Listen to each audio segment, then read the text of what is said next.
And so I guess I'd like you to answer this question and then go into what you were saying earlier. Okay. At what point does a mutation become selectable, where it's only now subject to genetic drift? And then go ahead with your response, because just to clarify. So when a mutation is only subject to drift or selection, sorry, you kind of worded that in a weird way. At what point, or what is your definition of a mutation that is only subject to drift and not selection? Well, if it has a fitness effect, then it is by definition affected by selection, whether it is where the dominant force behind whether it gets fixated or not in the population is selection. That's a different discussion. Like I was saying, there's no point where only drift or only selection is acting. They're kind of, it's a relative thing going on here. If I have a mutation, and so yeah. If I have a mutation that decreases my lifespan by 5 years, let's say, okay, so I have a mutation, and rather than living to 80, I can only live to 75. Quick question before I move forward. Is that going to prevent me from having children? Well, assuming you've already reached the point of sexual maturity, you've kind of already had children at that point. Okay. So is it neutral to reproductive success? At that point, yeah, kind of, yeah. So at that point, it does or doesn't affect reproductive success? Yeah, it doesn't. There are some mutations that have effects early in life, some late in life, some early in life, and then late in life. So it kind of depends. But okay, if I may, I think a good answer would have just been. I'm sorry. I think a good answer would have just been not inherently. I think it depends on the circumstance. So, for example, if that person, there are other factors involved. So yes, you could say, that you lost 5 years. That lessens the time frame for you to have kids. So we could. I think a better if we go more steel manning. Try to steel man your thing would be more of if we took somebody who could only live, they had a mutation, they could only live to like their mid-20s. Right. You know what I'm saying? To steel man you. Carlos, I see what you're saying, but that's where I'm going. Okay. So at first, I have a mutation that decreases my lifespan by 5 years. It has no effect on my ability to reproduce and have progeny. But we would all agree that it's still slightly deleterious, even if that effect is vanishingly small. Because if I could live till 60 or live to 75, I can still have lots of kids. Okay, so that mutation's passed on to my kids, and so now they have a growing genetic load, and now they can only live to 70, and then their kids can only live to 65, and so on and so forth. Eventually, okay, that mutational load, those deleterious effects will reach a point like a ticking time bomb. Basically, you got a bomb that's, let's say, it's ticking down from 2 minutes, a minute, all the way down to 0. Well, there's not going to be any noticeable effects other than anxiety and fear as the bomb ticks away. But once it hits 0, now we've got disastrous effects. And so again, this mutation, for example, that is passed on every generation, and the lifespan is decreased more and more and more. Eventually, it hits a point where now people are dying at age 35 or 30. And so now it's reached a point, like the ticking time bomb, where reproductive fitness is affected. But by that point, it's too late, because now you have a population that has descended into genetic sickness. And so now, rather than a horizontal line, okay, now it's going to start going down more and more. And there's no way at that point to increase total fitness. Yeah, but then it just goes extinct. So I wouldn't say that's much of a problem for us, because then at the point it just goes extinct. And so we're still in line with evolution, because it just goes extinct. It's a matter of the whole whether population it reproduces or not. goes extinct, though. Well, that population that has that, but we're assuming that what's happening is that there's no branching of populations, because it could be the case. It's what was that? They are being fixed. Yeah, mutations. The fixation equilibrium is a reality in the evolutionary model. Okay. And yes, so no, what I'm saying is I should have rephrased it. We can say that the entire population may have that, but there's a difference between saying the entire population has that and the entire population is expressing that. There's a big difference there. Would so it you could agree? Be it's like saying the entire population has, the gene for green eyes, but that doesn't mean the entire population is expressing the gene for green eyes, the mutation for green eyes.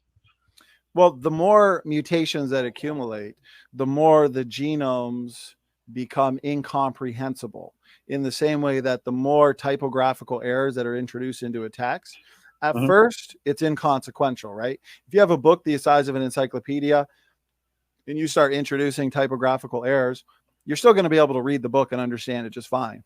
But as time goes on and the more typographical errors that are introduced to that book, eventually that book becomes unreadable. There's too many mistakes now that have accumulated, just like we see in, and this brings me to these citations, and feel free to comment, gentlemen.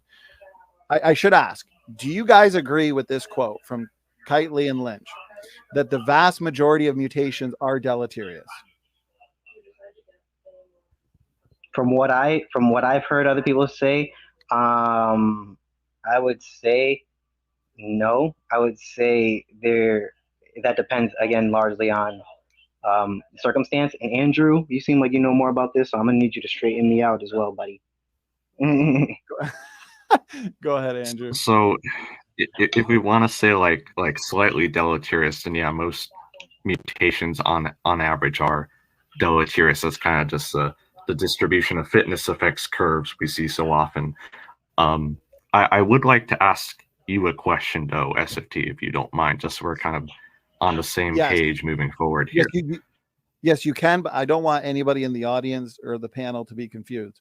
I'm not saying that the vast majority of mutations are deleterious in the sense that they're going to exhibit disastrous harm, okay, where it's just these big mutations accumulating, leading to massive damage every generation. No, it's similar to what I just said, that it's a mutation that doesn't necessarily affect reproductive fitness, but it is still slightly deleterious, much like the illustration that I gave, that you can have a mutation that decreases your lifespan by 5 years. You can still have kids, so it's not affecting reproductive fitness, but in terms of total functionality, it's a slight decrease. And over time, total functionality decreases more and more and more and more, to the point where population-wide you have genetic sickness. And this is what we're seeing, I would argue, and this is what we're going to talk about in the human population, okay, to clarify. And so, yes, Andrew, go ahead. Take your time. So I will say that no, I'm gonna ask my question first, because then we might go on another tangent. So Donny, what do you? Yeah. So Donny, what do you think genetic drift means? Like, or just what's your conception of it? Just so I know what we're kind of talking about here, so we're on the same page. Random changes. Yeah, it's random changes in gene frequency in populations over time, where a population can shift in gene frequency, basically, in genes that are present in that population. And so an allele that becomes fixed is an allele that was at one point a wild type allele. It's drifted randomly, and it's now become, if it's fixed, it becomes stuck in place. Okay, so Donny, can I ask you a question? Randomly. Yeah, go ahead. For what I know, the proposal of genetic drift, I know only Larry Moran, but besides him, not many advocate for that variation of evolution as being the explanation of biodiversity. I think this is a small minority. Well, we're not saying for biodiversity.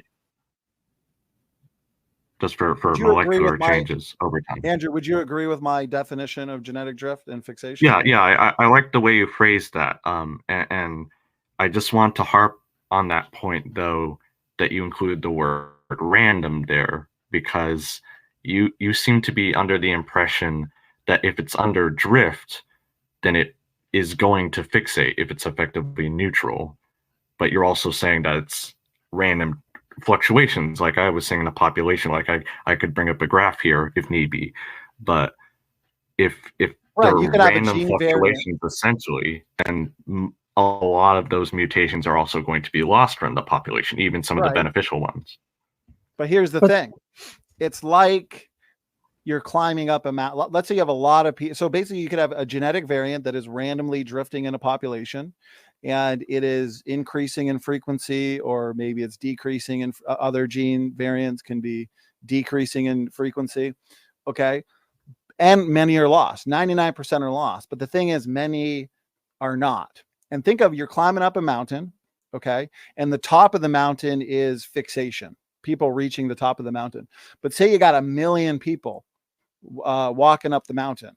Okay. Many are just going to randomly walk up and not really be able to make it to the top. Maybe they'll kind of hover around the middle part or 3/4 of the way through. They just can't quite make it to the top. Many people will fall off. Okay. Mutations are being lost, but there's always going to be a select few that make it to the top, and that's genetic fixation. But in light of that, in evolutionary time scale, again, you have equilibrium points where you have many mutations that are accumulating per generation, effectively neutral mutations, reaching fixation per generation. And you guys need that in the first place, because again, you need species-wide change to occur, right? Andrew, like you need the fixation of these wild type alleles, correct? But let me ask a question, Donny. So if you have a fixation of a mutation, the question is, if you really want to have a new trait and macroevolution, which would be new body plans and new body forms, you need entire new systems. You need new metabolic pathways. You need new proteins. You need new genetic epigenetic information. You need many systems that start to interact and work together. That is like in a factory where you want to create and construct an entire new section with an entire new production line, and then interconnect it with the old part of the factory. And that needs lots and lots and lots of new information. I cannot fathom how you actually synchronize all that innovation that is required. Can I say one thing? Sure, go ahead. Okay, this is to Carlos and Andrew. So I just want to say a point, and then I want to ask a question to illustrate the point. So evolution. Finally, because I was going to tell you to be quiet, or because you've been talking so much this whole time. Oh, can you hear me? Yeah. No, I was just making a joke. I was saying that I was going to tell you to be quiet because you've been talking way too much this whole time. It was the joke. Okay. You're kind of cutting out. I'm not sure. Whoever was just on screen share. Was that you, Carlos? Yeah, you're a little bit quiet. Yeah, you were suddenly kind of quiet there. But guys, I don't want to drift off. Sorry, I got to jump in because we are. I've been at this now for over 4 hours nonstop, and so I really don't want to drift off from our focus topic here. We're going to really hone in, okay, and try and wrap it up at the 4.5 hour mark. So, Andrew, continue with what you're saying in terms of your rebuttal to genetic entropy. Because again, if genetic degeneration is a reality, which I argue it is, it puts shelf lives on genomes. Okay, that means species cannot persist for millions of years into the future. It certainly means that species could not have persisted for millions of years into the past.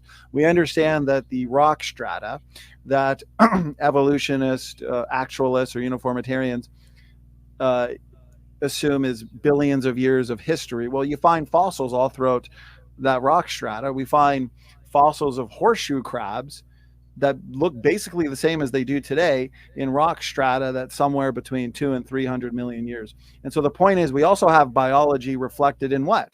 The fossil record. And so if genetic entropy is a reality and it limits the lifespan of biology, then it also indirectly demonstrates that your rock strata is also young, because what we find in the rock strata is extinct biology. And so that's why I think genetic entropy is the bigger picture argument, because again, if it's a reality, then the evolutionary community, they don't have millions to billions of years to take single-celled like ancestors into all the forms of life that we see today.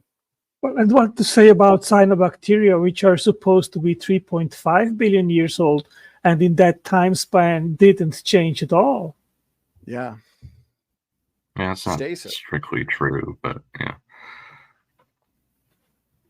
Okay, Andrew, let's get right back to genetic entropy, because I think you agree that a lot relies on this being true or not. I will leave, but it was great to be at your channel again, Donny.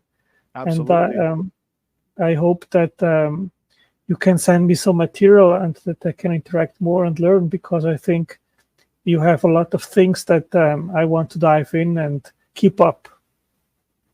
Well, Tangelo, always a pleasure, my brother. We are doing many of these. I'm going to try and implement them as we've been doing every 10 days. So please do join. It's great to see you back in the community. You keep up the great work, my brother. And it's a privilege. It really is to have you here.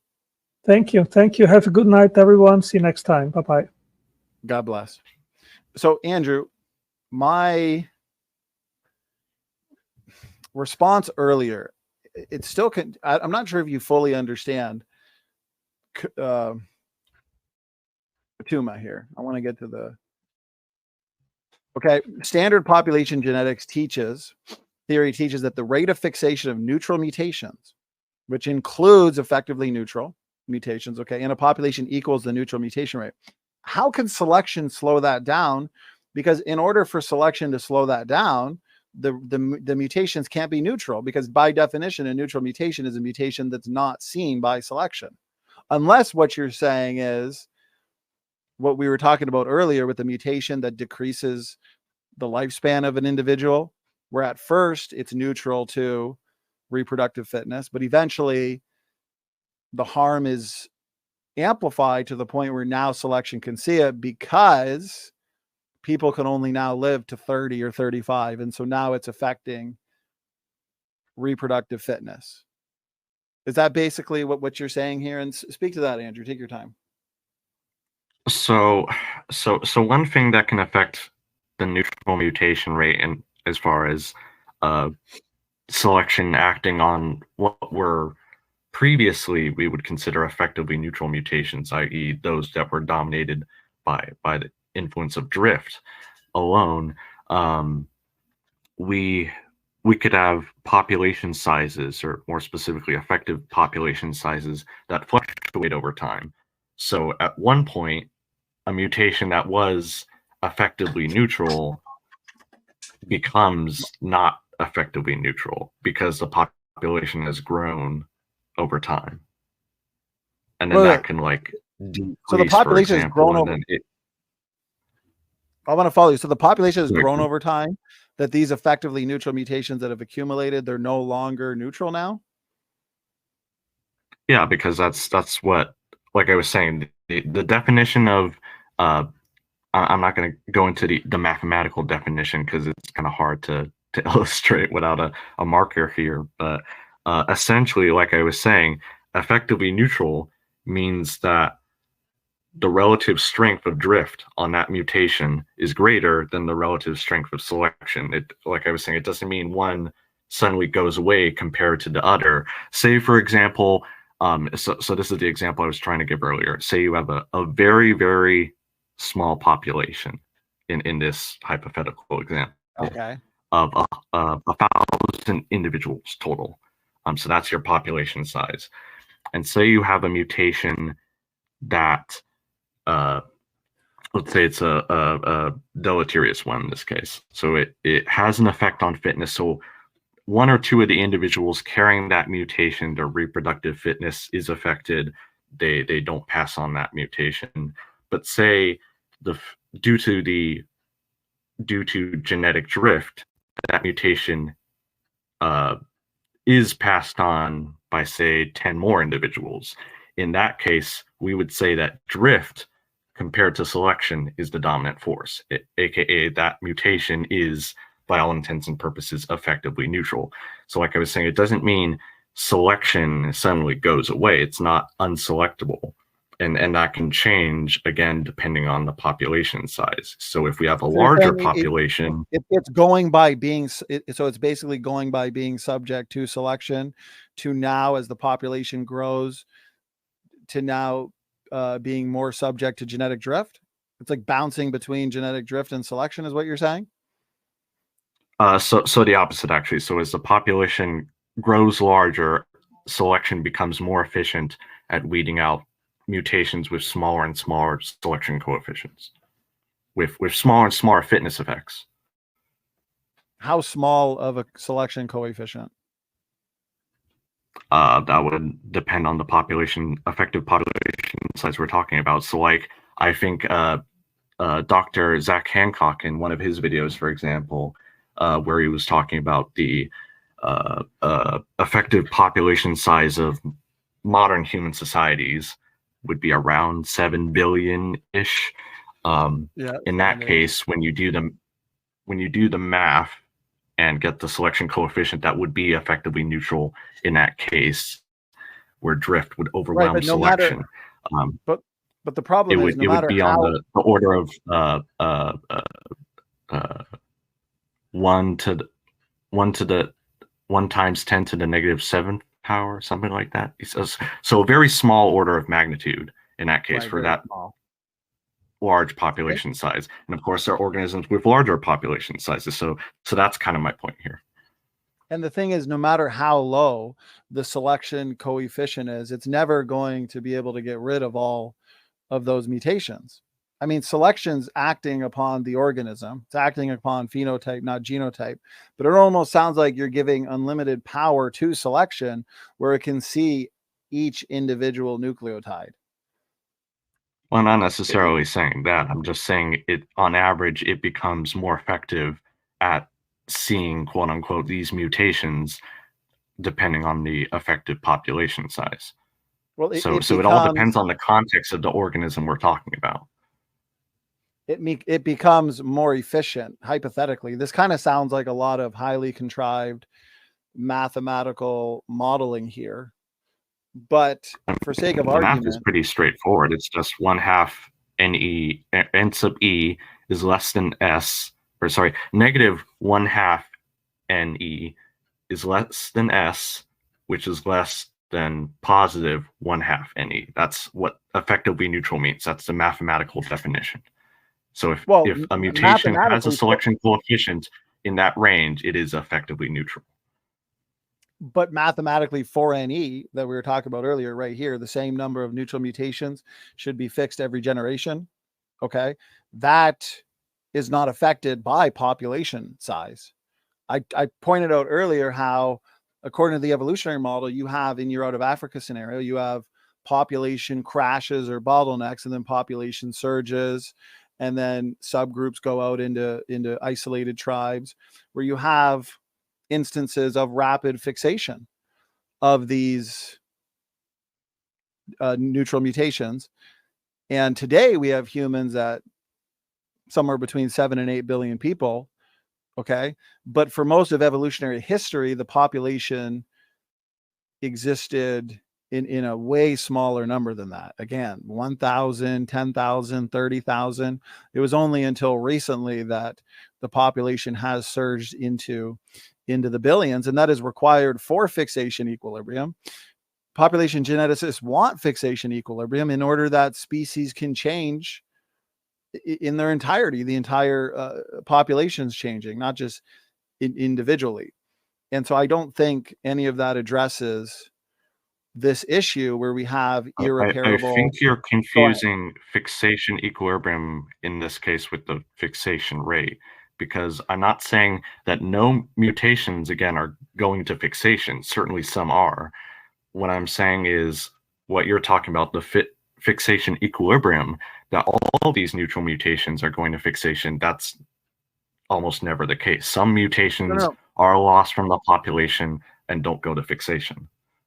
Right. But because you have evolutionary time scale, okay, there's no fixation equilibrium when it comes to the young Earth creation model. There's almost no fixation. As a matter of fact, when we talk about mitochondrial Eve and Y chromosome Noah, we're not talking about species-wide change over time. We're just talking about individual change in the sense that how many mutations are separating us, basically divergence from the Eve consensus sequence, rather than explaining substitution, where you would look at that as a coalesce sequence where each fixed allele used to be a wild type allele that's drifted to fixation. Okay. The point is, evolutionary time scale, you do have enough time and you have an out of Africa bottleneck where fixation equilibrium mathematically is a reality. And so the same number, and it's on screen here from Fatuma, the same number of neutral mutations should be fixed every generation. The rate of fixation and mutations is theoretically constant and equals the mutation rate. I mean, that's what Fatuma, and Fatuma here even says this is the theoretical basis of the molecular clock. And so, yeah, you have a lot of the basis of it, but not all molecular clock models use that. Some are, like I said, some are much more complex than that. They have other factors added to it. They incorporate selection and other geographical effects. Would you agree once fixation rate equilibrium is reached, then this is a mathematical reality for NE?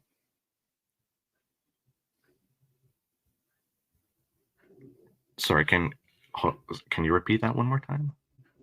Would you agree that after fixation rate equilibrium, once you get to a point of fixation rate equilibrium, now 4NE applies? Like for us, the young Earth creationists, we only have 6,000 years of history, so we don't have fixation rate equilibrium.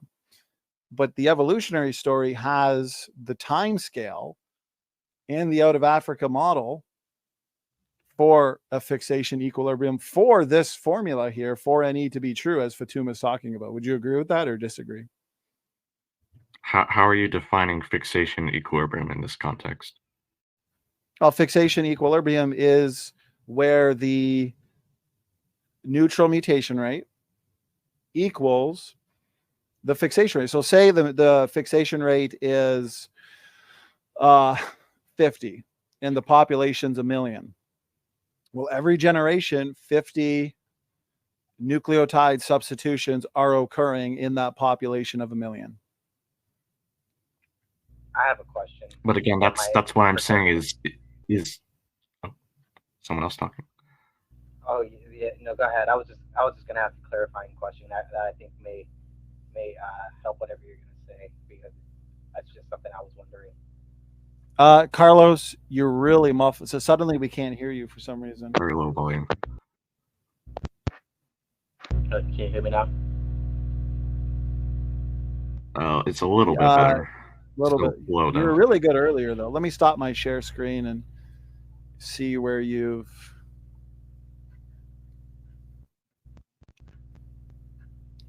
I can come back out and back in if you want. Yeah, maybe do that. Okay. So, anyways, go ahead. So what I was trying to say was that I was saying that's not what typically happens, because again, some mutations, even neutral ones, are lost from the population. They don't reach fixation. So the fixation rate doesn't equal the neutral mutation rate. You can approximate it like that in some cases, but that's not always what happens. In fixation equilibrium, it doesn't matter. Yeah, many mutations are lost, but many are not. Remember, I gave that analogy of climbing up a... Well, you gave an appropriate figure, for example, like 99% of them being lost. That's not most. That's most of them being lost over time, even beneficial mutations. Me and Chris Roop addressed this in our technical article. And so,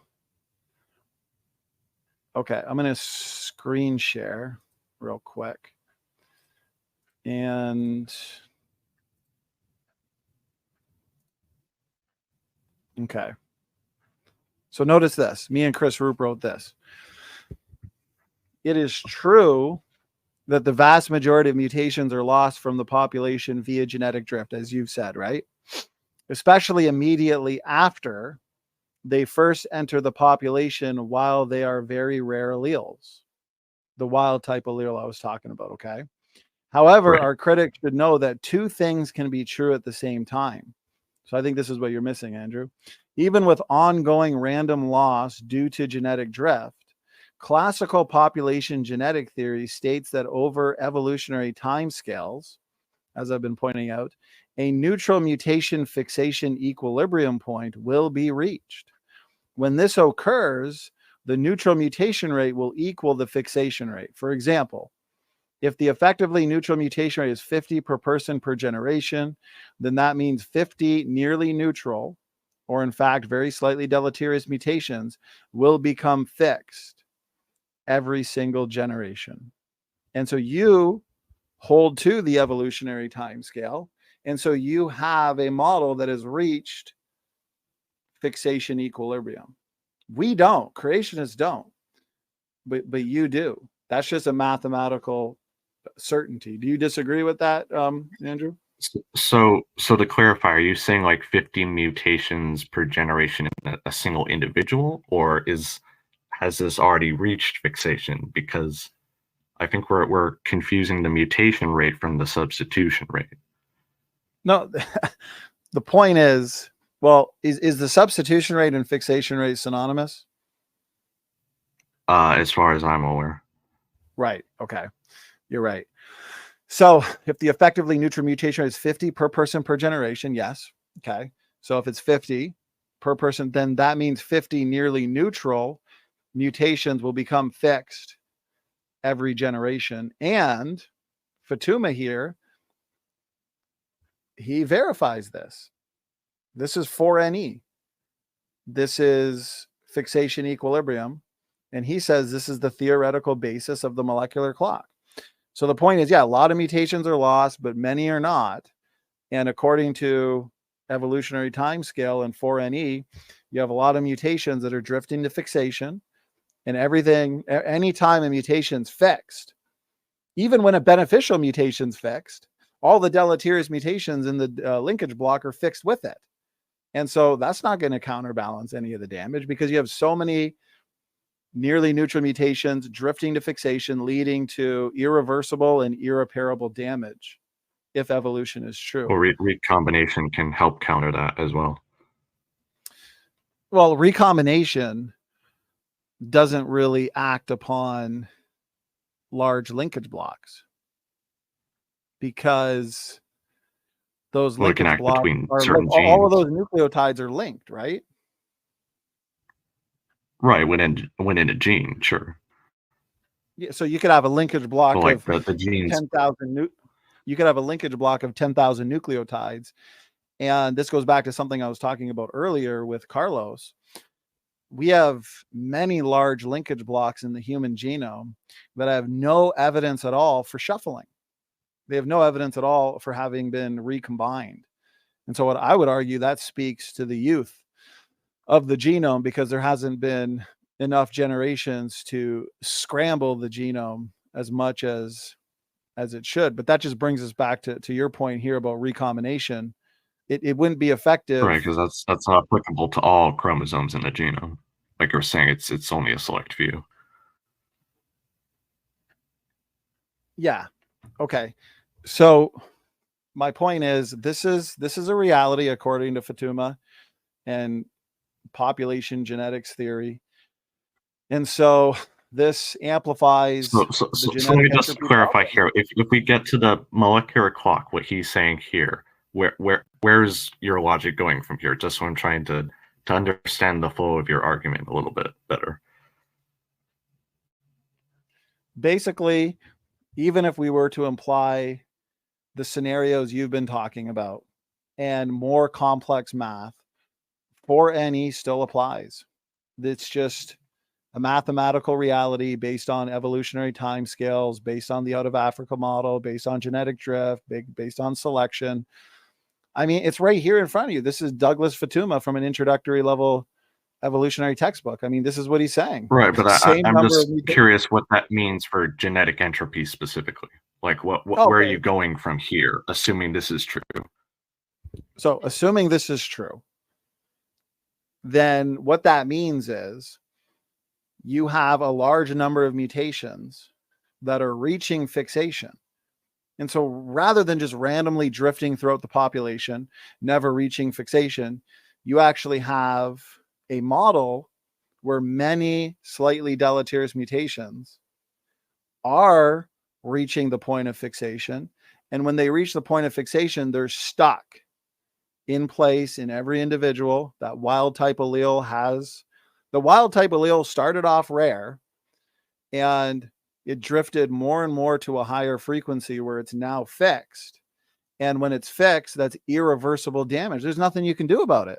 Selection can't remove the entire population. That's extinction. So that's the problem, Andrew. Does that make sense? If it's fixed, it's a typographical error that's basically just boom, it's just stuck in place. There's nothing you can do to wipe it out. Does that help, Andrew? Yeah, I think so, but that's, I mean, it can get to that to a certain point, but it's not going to happen throughout the genome. You're not going to have saturation of these deleterious mutations throughout the genome. There are mechanisms to counteract that.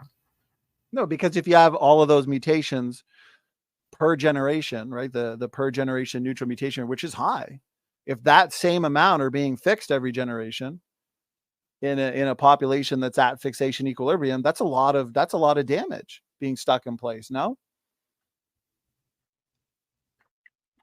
Well, this, I feel like we're going in circles here because, like I was saying, you're saying, again, the mutation rate equals the fixation rate. I'm saying that's not what's occurring even for neutral mutations. And this goes back to, again, depending on the effective population size of the organism, of the species. No, I have an excerpt from a paper here. Okay. I don't know if we got time to get into it. I have it in front of me. And it says that 4NE still applies even regardless of the population size. I mean, do you disagree with this citation in front of me from this textbook from Douglas? Do you have a quote for that specifically, or? Well, I have this quote for right what here. You just said. Yeah, I'll have to get that citation after. I don't have a slide on it or anything. I have it. Or could you just read it real quick? Or let me find it. I had it saved in my phone. Okay. I'm just curious what it says. For sake of argument, if it doesn't, if it's not affected by population size, okay, which is the case, I assure you, but you don't have to believe me if you don't want to. How does that, I don't know. I'm just kind of flabbergasted. Like right here is what Fatuma is saying. You're disagreeing with it? Well, I'm not disagreeing with it. I'm just saying it can't be applied to all cases. But Fatuma said, okay, it can't apply to all cases. Elaborate on that. Well, just like I said, it's an approximation. It works for certain, well, like, of course, mutation rates differ for different organisms. So obviously the molecular clock is going to differ as well. But also, like, going back to what I was saying is I'm just curious what you have that says that the effective population size wouldn't affect this. Because in my mind, and according to my understanding, it would. So it's from a textbook. I have a photo of it right here because, as you know, whoa, earthquake from T-Rock. Thanks, brother.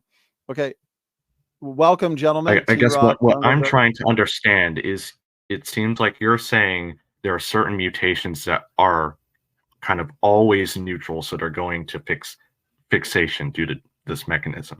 Listen, and what I'm saying, wait, I got the screenshot. Wait, Andrew, I got the screen. You got to give me time, man. Okay. I got the screenshot from the textbook. As I told you, Christopher Roop and I wrote that highly technical article there on this issue. And so it says, since on average, it will take 4NE generations for such mutations to reach fixation, about the same number of neutral mutations should be fixed in every generation. The rate of fixation of mutations is theoretically constant and equals the neutral mutation rate. This is the theoretical basis of the molecular clock, but it continues. This is the part I didn't have. Notice that, surprisingly, the rate of substitution does not depend on the population size. Each mutation drifts toward fixation more slowly if the population is large, but this is compensated for by the greater number of mutations that arise.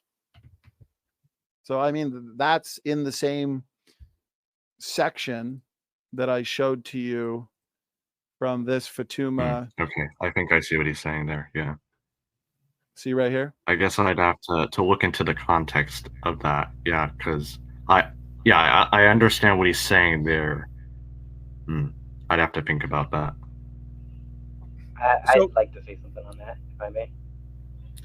Yeah, you know, it sounds counterintuitive to a lot of people, and it's definitely not the case if humans only go back 4,500 years. There's no time for all of that substitution. There's not a time. There's no time to reach a fixation equilibrium. But the point is, most mutations are deleterious. Most mutations are neutral, but they are slightly deleterious. They just don't have a better example could be, and Paul Price uses this example, Andrew. And so tell me what you think about it. If, let's say I got a mutation that decreased my ability to breathe effectively every generation. Okay. Well, at first, you know, my ability to intake oxygen and my ability to just breathe, respiration. Okay. At first, it's not going to affect reproduction. I'm still going to be able to have lots of kids, but eventually that mutation will be passed on. It'll spread enough to where the ability to respirate effectively will decrease. Total functionality will decrease, even though reproductive fitness has stayed the same. So you have reproductive fitness staying the same. It's stable. But total functionality is slowly going down. Okay, so here's total functionality slowly going down. Reproductive fitness is the same. But eventually it reaches a point where total functionality has gone down so much, and pretend this is reproductive fitness. Now reproductive fitness starts going down, and they're both going down together like a ticking time bomb. Okay. And fixation equilibrium makes the problem worse because it's like a ratchet where it gets worse and worse and worse, more and more damage accumulates. And what happens is you reach a point where total functionality has been decreased so much that there is no increasing total fitness. Total fitness always goes down, even if reproductive fitness can be stable for a while. Speak to that. Tell me if that makes sense. Go ahead. So I just have to question how you could demonstrate that premise that the breathing would somehow not affect reproductive fitness. And the other thing that I would like to clarify is, so what you're talking about seems to be more of a population kind of crash at the very end. Like it reaches a certain point and then the population declines dramatically. But that doesn't sound like what you're talking about with genetic entropy in terms of these mutations accumulating and the fitness declining at this what you're saying, a time bomb, basically. Like that, those seem to be kind of separate from one another. Does that make sense? Well, it's any mutation with a low. What does this mean to you? A mutation having a low selection coefficient. Well, that means it has a low impact on reproductive fitness. A low impact on reproductive fitness. And so what does that mean then? So it means that you have fewer offspring than the average. It's going to get passed on. Right. Okay. So it's going to get passed on. But it doesn't mean that mutation is not also slightly deleterious. In ineffective respiration, think of it like asthma. People with asthma, it's more difficult for them to breathe effectively, but they can still have a lot of kids. But if we take the analogy, right, but on average, if you're saying it has some deleterious effect, on average, they will have fewer kids than the rest of the population. Otherwise, it would be deleterious. I was going to push back on this, if I may. Go ahead. And yeah, no, go ahead, Donny. And before you do, Carlos, I just want a T-Rock and jungle jargon. Yeah, of course. No problem. Of course. I was going to shut it down at the 4-hour mark. It's almost the 5-hour mark. So what I'm going to do, I've been going nonstop for 5 hours. But since T-Rock is here, and T-Rock, he knows a thing or two about a thing or two. And so we're going to let you guys go at it for a bit because I got to get some food and drink in me, okay? So if I've been hogging the mic for a while, this is your chance, guys, for everybody to get in on it. Go ahead, Andrew. What were you saying? Oh, I was just saying I'm going to have to take off too anyway. It's getting late where I live. But okay. What was I going to if you wanted to engage, if you wanted to engage T-Rock for a few minutes, I know T-Rock was saying that he missed you, Andrew. Because Andrew, you're a well-rounded evolutionist, and we love engaging people who are well-rounded because it makes it more fun. And if I keep doing these 5-hour open mics, forsaking the gym, I'm going to become very well-rounded horizontally here. So, gentlemen, I'm taking a quick break. This has been an excellent genetic entropy show.